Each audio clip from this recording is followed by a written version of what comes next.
Hey everybody, we are on Route 443 heading north.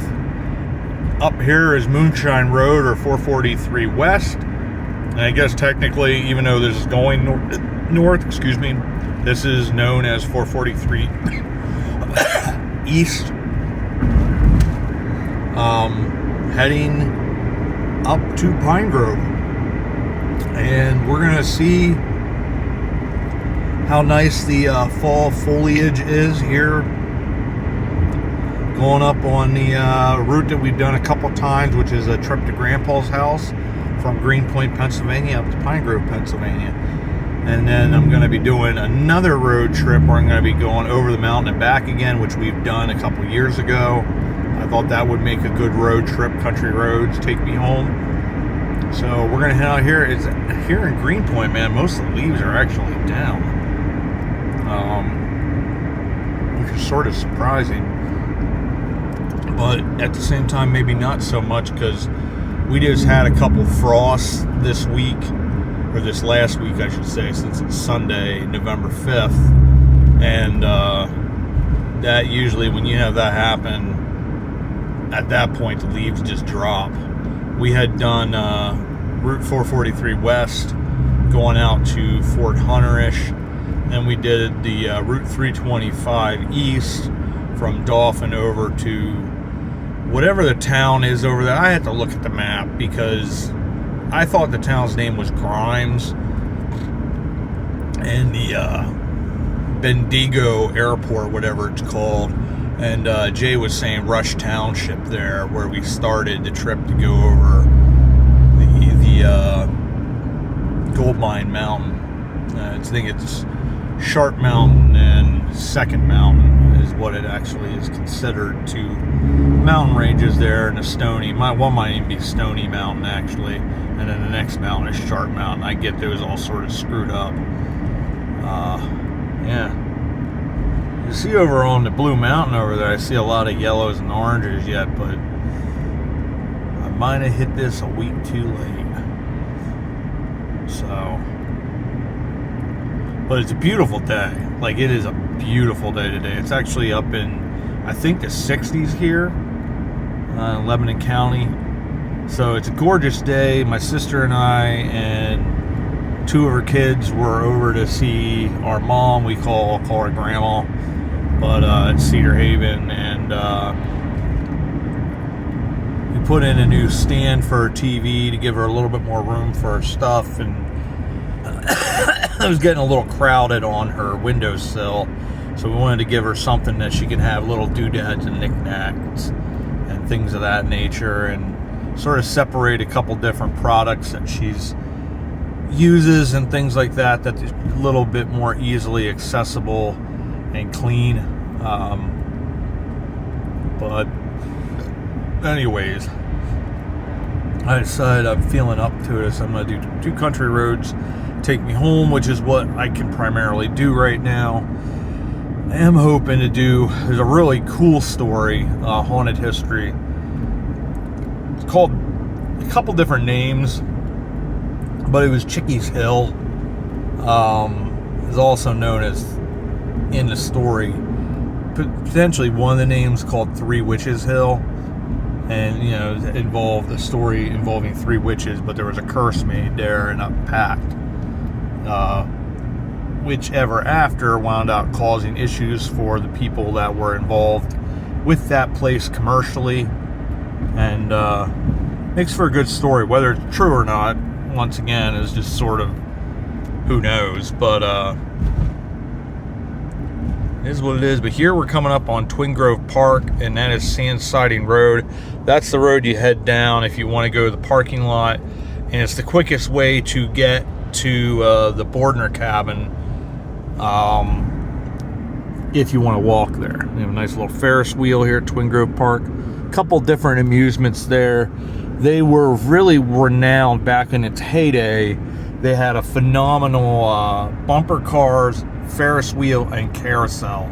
The carousel was beautiful because it was one of those, you know, where the horses were made into teams. It was made by a company in Philadelphia, I believe. The one that is really, really renowned for making the beautiful carousel horses. And I heard a couple different stories that said that the carousel horses were sold to Disney World or Disneyland. Whether that's true or not, I don't know. The bumper cars, I'm not sure what happened, if they got that refurbished and those are there now or not. I don't know. But that was a place that my dad and my dad's sister would get on the train down in Ravine and take it out here to the Sand Siding train stop, because there was originally a town, I guess, called Sand that was in that area, because when you add the siding in, it's a rail line that's sort of an offshoot, usually to go do some kind of mining or timbering, something of that nature. And this would have been an operation that would have been mining, because they did, we talked about in previous videos, there are some pretty notorious, or lucrative, I should say, a better way to put it, lucrative mining operations in the stream, because when they brought the coal, the anthracite coal south along the Union Canal, you would lose a bunch of it into the creek. So there was a lot of coal in the Swatara Creek Basin. So a lot of these different businesses at like Trout Run Siding, Sand Siding, and I think there was another one somewhere too, and a couple operations at different other places along the Union Canal and Swatara Creek, that they would have these sidings, and they would have a rail line that went off, and that was for those operations that they operated for 40 to 50, maybe even 60 years, and they made quite a bit of money. You know, it was basically free coal that had been dropped in the creek. You just had to go in and dredge and get that coal off the bottom, and they made good business out of that. So it was one of those things that made a lot of sense for them back in that time period. Plus it cleaned up the creek. So is why the state was actually, it's sort of, I forget what it was called, but they had been in the Clean Water Act. So they're like, yeah, we're more than happy for you to continue doing this, because it sort of goes in line with what we're attempting to do in cleaning up our waters with the DCNR and all that with the state legislator. But it's a lot of cool history. There was also a really famous siding that went across there at Inwood, where right near where the bridge was, or the bridge is right now, the new bridge, where that went out to Camp Strauss. It was Lake Strauss back then, and they had a big logging operation out there that was also quite lucrative. And he made the camp there originally for Boy Scouts, and there is a camp, I believe, that is still out there. But you know, there's a lot of people that live out there. It's a really pretty area. The lake is absolutely stunning. But we're coming up next here on Sudburg, Pennsylvania. This was what was this originally? This was originally called Mifflin, because my great-grandfather Levi Miller and his wife Lavina, who was the one who got gored by the bull, that's a pretty little stone church there, the Church of God. I'm not sure what that would have been originally, but it was probably a denominational church, I would assume. But they owned what it was called during their time period was the Sudburg Motel or Hotel. But it was originally called the Mifflin Motel Hotel, and was right along the train tracks. It also operated as the post office for Sudburg, and that would have been back in that area somewhere along where the train tracks had been. And I believe this was a store that was owned by a Miller as well, I was told, at some point. Whether that's true or not, I'm not sure, because I had a discussion with the lady who had lived right here in Sudburg, and she wasn't sure about that. So that might have been one of those things that we were told. But the Miller family with Levi and Lavinia, they actually had, I think it was like 7 or 8 sons and like 3 or 4 daughters. So they had like 11 or 12 kids. And so there were a lot of Millers in the area. Their oldest son, Frank, was the one that got shot playing the piano in Philadelphia. Sort of almost like an Old West story where they didn't appreciate his piano playing and somebody got sick of it and shot him in the back. And in a saloon in Philadelphia, because he's buried with my great-grandfather and grandmother and my grandfather, Milt.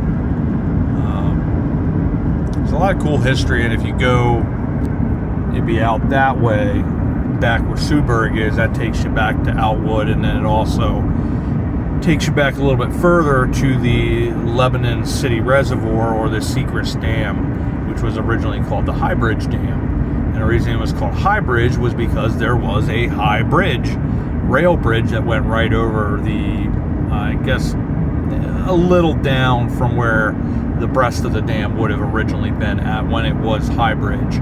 And then the bridge got taken out at some point, and that's where the current structure is. And that Secrest Dam is sort of what ultimately decided that the Swatara State Dam Park never happened.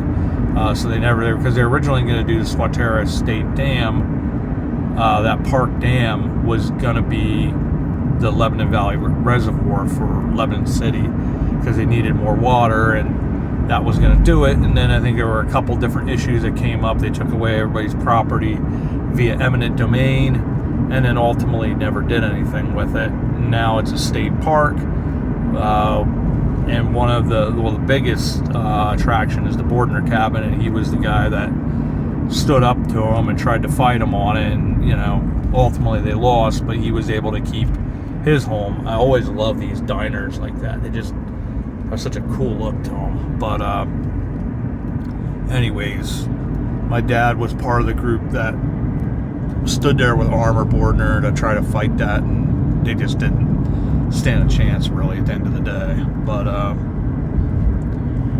that's a lot of the history in this area. And this is when we passed through this little area, because we just crossed under Route 81. Up here is a really neat church. I think it's St. Matthew's or St. Mark's. It's actually got quite a bit of age. It's a really nice old section. At some point I'd like to stop there, do a little more research before I do talk about the history of the church. But just, when we made these trips to my granddad's house, I always remember going by this church. And they used to have an old outdoor movie theater down over here, and it had the big movie screen for the longest time. I remember, this is, I'm completely wrong. It's Jacob's Lutheran Church. I don't know why I thought it was St. Mark's or St. Matthew's, but it's Jacob's Lutheran Church. But I remember when I was a kid, they showed movies for a while, and then all of a sudden it became a naughty film picture place.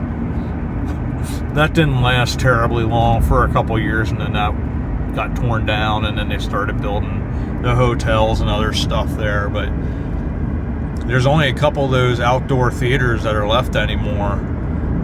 They had one in Lebanon where the Walmart is. I think that was Keystone Drive-In Theater. But yeah, there's just, it's like a handful that are operating anymore, because it's a unique experience. But just that type of technology of how people intake entertainment has completely changed, with streaming services and all that kind of stuff. So the traditional, go to the bowling alley, go to the movie theater, that kind of stuff, a lot of that's gone. A lot many of the bowling alleys that we knew when we were kids are gone. These different hubs where we'd hang out as kids and as teens, and just the way people socialize. And there's two skeletons sitting there with their puppy, who's also a skeleton. It's just all changed drastically. So we're coming up here on Pine Grove now. I remember when I was a Ford dealer back when I was a kid too. It was always neat going by. I forget what the name of the dealership was, but always liked seeing the cars, because my family we got Fords, whether you like them or not. That probably used to be like an old gas station or something of that nature. Always intrigued me, that place too. But anyways, we're going to be making a turn up here to go on Route 501 to do the over and mountain back again. here's Pine Grove, and we're coming up on the right is Gunkel Cemetery, which we have visited several times. And at some point I want to do a video on the churches here at Pine Grove, because this is such a pretty church here, nestled up against the hillside. But as always, I want to say thanks for coming along, and we will see you all about town.